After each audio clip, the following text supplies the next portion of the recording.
In Jesus' name, amen.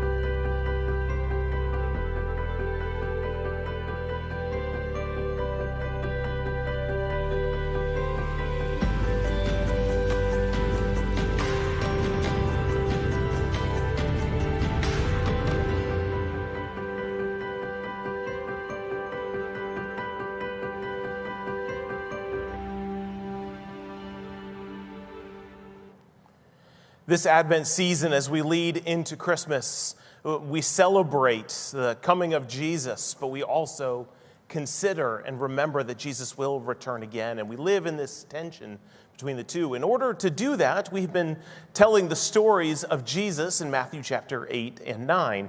These stories are interesting because they are right after Jesus' most famous sermon, the Sermon on the Mount, where Jesus gives this parallel sermon to the law of Moses. And he climbs up on a mountain like Moses did, and then he comes down from the mountain into the people. You may remember that when Moses comes down the mountain in the Old Testament, he's furious at the sin of the people. After all that they've seen that God has done, he comes down and they're crafting a golden idol, and Moses gets mad and starts breaking the tablets that God has given him and storms back up the mountain. Jesus comes down the mountain, and he sees the trial and the struggle and the hurt of the people. He sees their weariness, if you will, and he keeps drawing nearer and nearer and nearer. And at the risk of starting at the end of our sermon today, Jesus gets to the end of chapter 9, and he's overwhelmed by the hurt and the brokenness of people.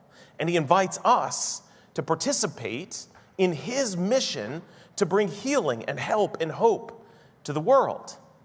Now, it's possible that we might think to ourselves, that's not what I signed up for. I didn't sign up to help. I signed up to get my own healing. I signed up to get my own salvation.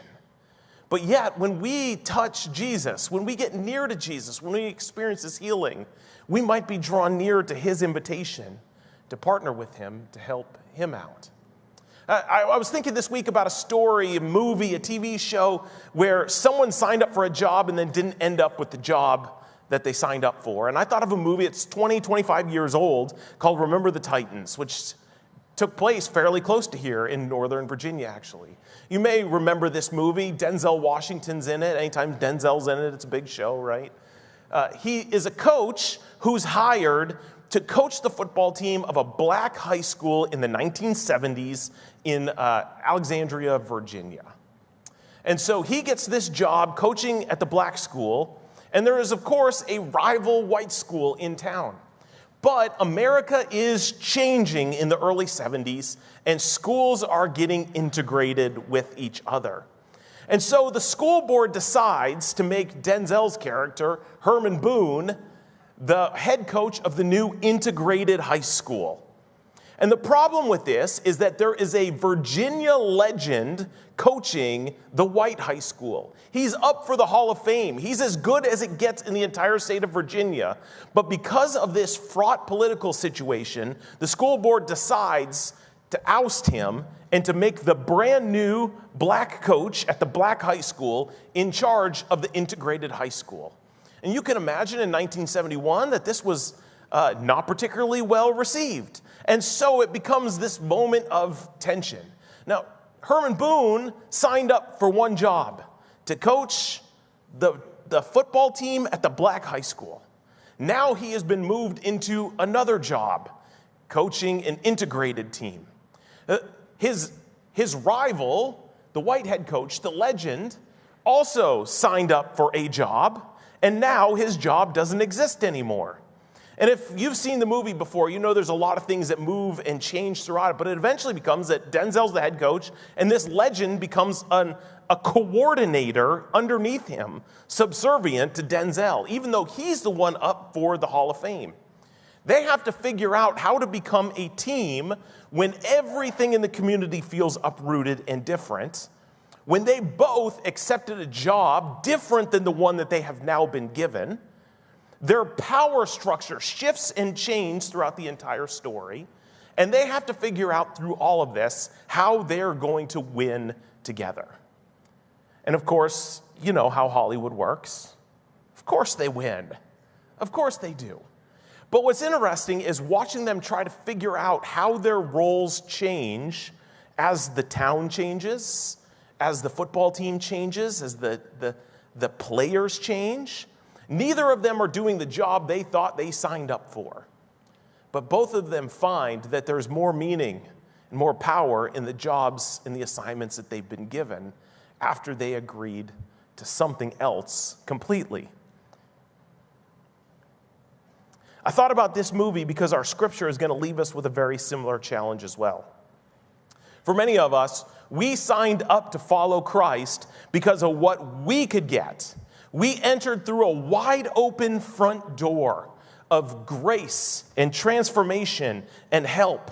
We were told that God could turn our weariness into joy, that God could forgive our sins. Some of us struggle to forgive ourselves for the sins we've committed. We look back on our past and can't believe that we did that. And yet we're told that God will forgive us completely, even when we struggle to forgive ourselves. Some of us signed up for God's healing. Our bodies were broken. Our illness was massive. And we came to God because we were told God was a God who could heal. Some of us came to Jesus because we were told that this Jesus could control our eternal destiny, that we would not have to fear what would happen to us when we die because Jesus has conquered the grave and we could live eternally in his heaven prepared for us. These are the front doors that most of us walk through into Christianity, and none of these are bad or wrong. They are all incredible invitations and true about who Jesus is and what we can be when we come to Jesus. We often sign up because what we can get out of us, what we can get out of it.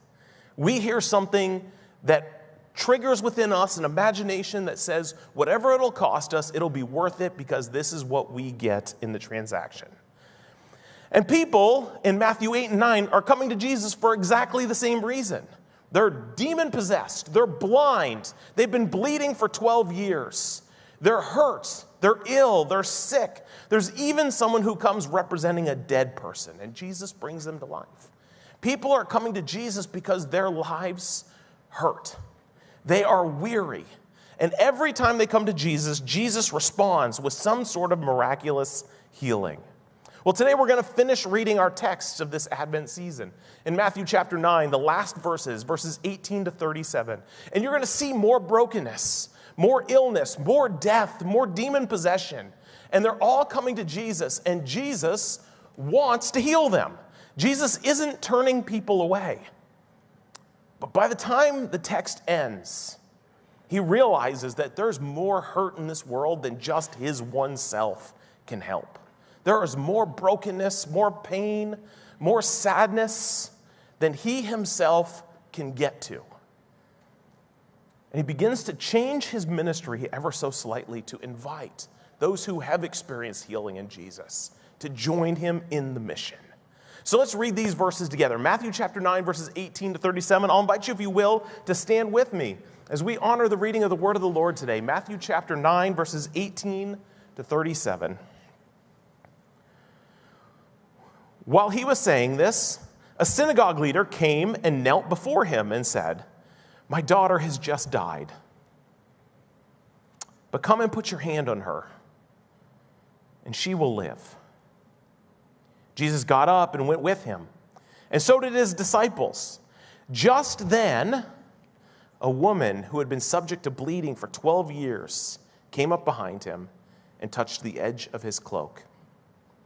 She said to herself, "If I only touch his cloak, I will be healed."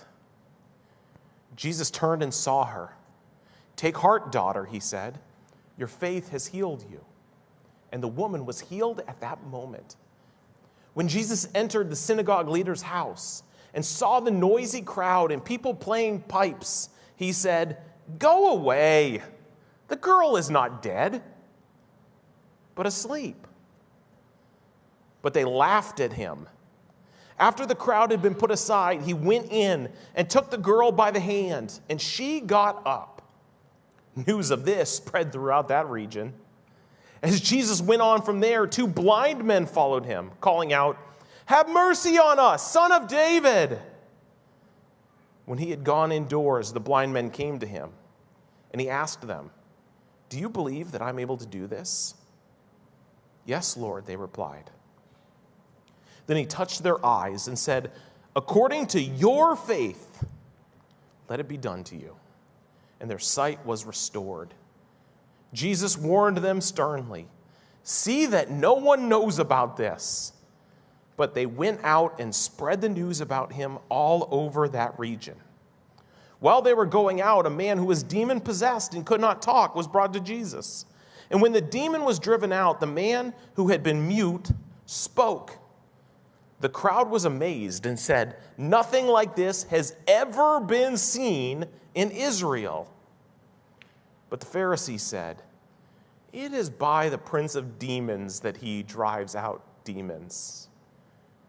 Jesus went through the towns and villages, teaching in their synagogues, proclaiming the good news of the kingdom, and healing every disease and sickness.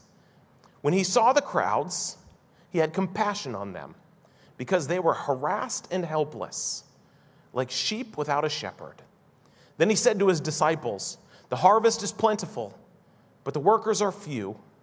Ask the Lord of the harvest, therefore, to send out workers into his harvest field." This is the word of the Lord. Thanks be to God. You may be seated. Let's give some context of where we're at in this moment. We're told that Jesus has been boating back across the Sea of Galilee. He had gone across into Gentile territory. He's now back in Galilee, in Israel territory, Jewish territory. He's in the town of Capernaum, and I want you to see this map just to see how far away from Jerusalem he is. Jerusalem is all the way in the south in that box. This is a long, long way from Jerusalem. And this matters because Jerusalem is the center of Jewish life. It is the center of economics, religion, politics. You would think a story as incredible of Jesus would be happening in Jerusalem, where it is all happening, the happening town. But this is all going on in Capernaum, well into the north of Israel. In fact, Google Maps, I use Google Maps for this. It says it's a 1 day and 14-hour walk from Capernaum to Jerusalem. It's about 100 miles, and you would have to gain across the walk 8,103 feet of elevation and also decline 488 feet of elevation. It is a hilly, mountainous journey from Capernaum to Jerusalem. Jesus will eventually go to Jerusalem. It'll be where he is crucified at the end of his life. But right now, this is happening on the very edges of society as the people of God in Israel know it. Things that are big news don't usually happen in places like Capernaum. If someone like Jesus, who has the capacity to heal, were to be active, usually they would be in the major city.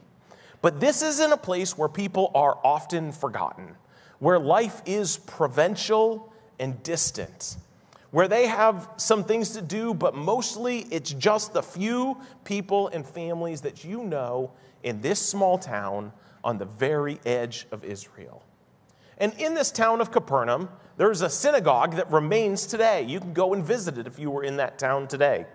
And this synagogue is where, I think it makes sense from this text, it doesn't say exactly where the synagogue leader's from. I suppose they could have walked to Capernaum, but it makes sense that this is the synagogue where the synagogue leader would have worked. He was in charge of running this local synagogue in Capernaum.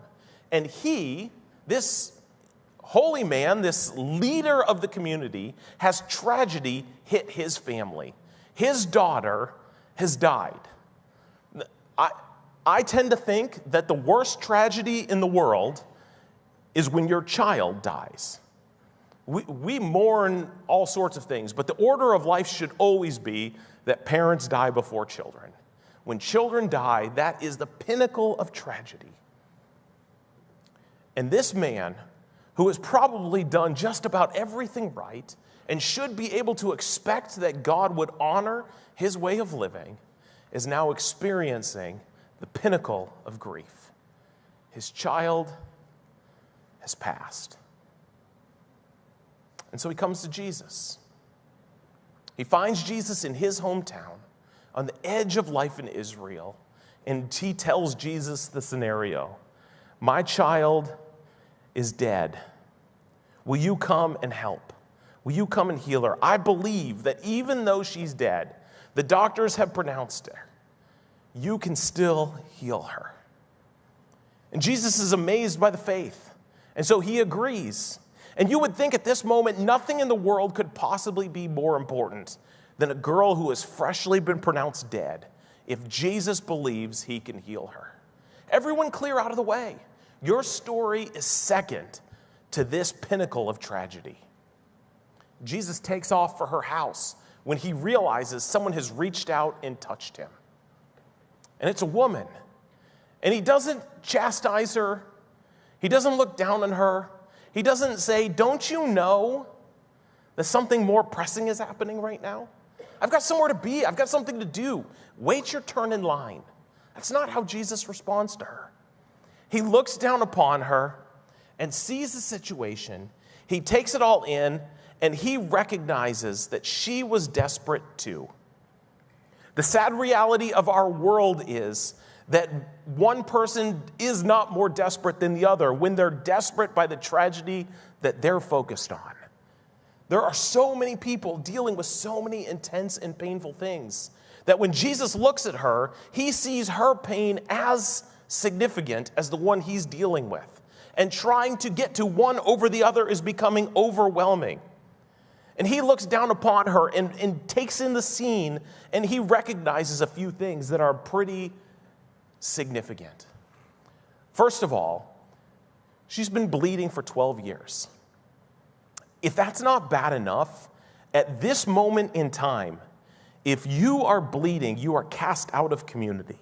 You are made to live on the edge of the city because you are unclean. Let alone the fact that it's difficult enough that you've been bleeding for 12 years. Now no one will be your friend. No one will take you in as family. You are a castaway until your bleeding clots. 12 years she has been living on the edge of society. And she knows that Jesus is in town, and she knows that Jesus can heal her. But she takes an even bigger risk, because the understanding of this moment was, if she reaches out and touches Jesus, and she doesn't get healed, she has made Jesus unclean. So her faith is intense. And if she makes Jesus unclean, now he can't go into this house and heal the dead girl. This is a moment of incredible faith, because she is putting a lot on the line to reach out and touch Jesus. But as she does, her faith is so intense that she touches Jesus and she is immediately healed. And Jesus recognizes this. He turns and tells her, your faith has healed you. She is confident in who Jesus is, and she is rewarded by being healed. But the moments of the hour remains. She interrupts to get her healing, but yet we still have a dead girl in the house of the synagogue leader. And so Jesus carries on with the crowd. And when he gets there, there are people with flutes and there's all sorts of noise outside the house. This is a funeral at this time. The funeral has already begun with the father of the dead girl not even there. Chances are all the people outside of the house have been paid to mourn, to play flutes, to be loud, to make noises, to represent the sadness of the moment. And Jesus gets there to the funeral happening outside of the house, and he ignores them and walks into the house. And people want to know, what are you going to do? And he says boldly, go home. She's not dead, she's just asleep. And the people laugh at him. But Jesus walks into the house. He reaches his hand out and grabs the girl who's been pronounced dead, and she wakes immediately and stands up. And when word comes that she is healed and alive, we're told that news spread immediately out into the community, which is fascinating because you would think the news was already spreading. Up until this point, just what we've read from the 2 chapters this month, there are people who have been paralyzed who have been healed. There have been storms who have been caused. There has been leprosy that's been healed. There's been exorcism. People are talking, but now Jesus has taken it to another level. He's not just healing and calming, he's now bringing death back to life. And word extends outside of Capernaum, and the waves are reaching towns further out than just where Jesus is. And people start coming to him like crazy. The crowds are getting more intense, and the healings are becoming more and more needed. Now, at this point, we could stop and say, there are 2 kinds of people in this text. There are 2 kinds of people in our world as well. There are those who believe that Jesus is who he says he is, and there are people who laugh at him. And it's pretty easy for us to say we're gathered in church, well, we believe him. But would we have joined in with the people laughing when Jesus said she's not dead, she's asleep? I'm afraid to look real deep into my soul and ask that question. I'm pretty rational. I believe in what I see, what I touch, what I know. And yet Jesus is telling us he can be even more than our rational minds say he is. And what do we do in that moment? Do we join in with the laughter, saying that who Jesus says he is just a step too far, it's a little farcical, it's a little too much? Or do we trust Jesus like these desperate people did? When death, blindness, demon possession, bleeding for 12 years, when we become that desperate, do we suddenly no longer laugh at Jesus, but do we become so desperate for a miracle that we join in an incredible faith? The story continues. More and more people. This time, 2 blind men come to Jesus, and they corner him in a house, and they testify that they believe that they could be healed, so Jesus heals them. And Jesus says to them, don't tell anyone about this. Now, that's like different than we've always been told, right? When Jesus does something to us, we're always instructed, go and tell people so that they know that Jesus is active and alive in our world. Why is Jesus telling them not to tell anyone? My suspicion, the text itself doesn't say, but my suspicion is that it's all becoming too much for one Jesus. Everywhere he goes, there are crowds of needy people. There's an endless amount of weariness, illness, hurt, problem in this world. And Jesus himself cannot stand in front of every person in the world and heal them. It's all becoming too much. His schedule is getting too filled, and he's unable to meet every single person. But they go and tell, and more people come, and more people come. And Jesus looks out upon the crowd, and we're told that Jesus has compassion on the crowd. He has compassion, and the reason he has compassion is a striking reason to me. Verse 36 says, he has compassion on them because they were harassed and helpless. Because they were harassed and helpless, like sheep without a shepherd. He looks out upon them, and he sees that the systems of the world have failed them. The religious systems, the government systems, the financial systems, all that is in place has not satisfied. It has not made them well. It has not healed them. It has not made their life easier. He looks out upon the crowds and he sees people who are struggling, for whom life is difficult, for whom they have no control over their own destiny. Something has happened to them, an illness, a disease, a demon possession. He looks out upon them and he sees them as harassed and helpless by the way the world is working, and he has compassion on them. And Jesus wants to heal them. He wants to help them. He wants to satisfy them. He wants to be present for them. But he is still only one body. And so he looks back at his crowd and he speaks to them and he says some famous words, some very famous words, words that we've all heard if we've been in church in our life before. He says, "The harvest is plentiful, but the workers are few." The harvest is plentiful, but the workers are few. There's so much work to be done. There's so much kingdom, gospel, healing work to be done in our world because we live among a harassed and helpless people. And so Jesus says to his disciples, ask the Lord of the harvest to send out workers into the harvest field. This problem hasn't changed. Out among our world is people who are harassed and helpless. There's illness and pain and hurt and grief and sadness and weariness all around us. And most of us have come to Jesus because we have our own problems that we want healed. We have been the harassed and helpless. We may remain the harassed and helpless. We are weary. We are diseased. We are broken. And many of us have come to Jesus because we want our problems fixed. And there is nothing wrong with that. Jesus looks upon that disposition and has compassion for it. If you come to Jesus because you need something from Jesus, the text tells us that Jesus has compassion on it. But when Jesus begins to heal, when we find ourselves filled with the grace of God, when we find ourselves that our weariness has been turned into joy, that our disease has been turned into healing, when we have been helped by Jesus, we can now become the answer to the prayer that he gives to the disciples. The harvest remains plentiful.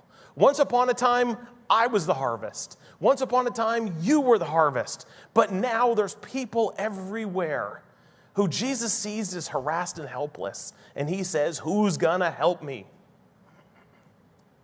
But we have to do some serious soul searching at this point. We as Americans, we are taught to invest, to go to participate in things that will give to us. We are told to measure what can we get out of that. And so we always want to go to things where we pay less to get more. That is how we are trained as people. And so the idea that we would ever come to Jesus and not be thinking about what Jesus could give to me is kind of backwards from how we're trained as people. But here Jesus is saying, there's so much hurt. There's so much even beyond just your story. And I need help. Pray that God would send people to help me harvest this incredible harvest. The workers are few. And what we ought to wrestle with is some questions like this. Do Christians in America actually want the harvest to be plentiful? Do we actually want to see the harvest be plucked and it to be plentiful? Do we actually want that? Or do we want to be comfortable? Do we want to do it our way? Do we want that I remain the center of Jesus' agenda? Or do we join with Jesus and say, the harvest is plentiful. Let's get it rooted up and see what God might do. We also ought to ask ourselves, do Christians in America want to work for the harvest of which Jesus speaks? Not only do we want it to be plentiful, but are we willing to roll up our sleeves and get out there and join Jesus in his mission and his ministry?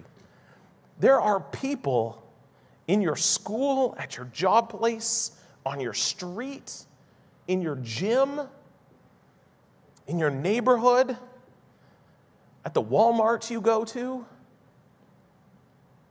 who are the harvest that Jesus sees as harassed and helpless. There are people who are more weary than you and I are.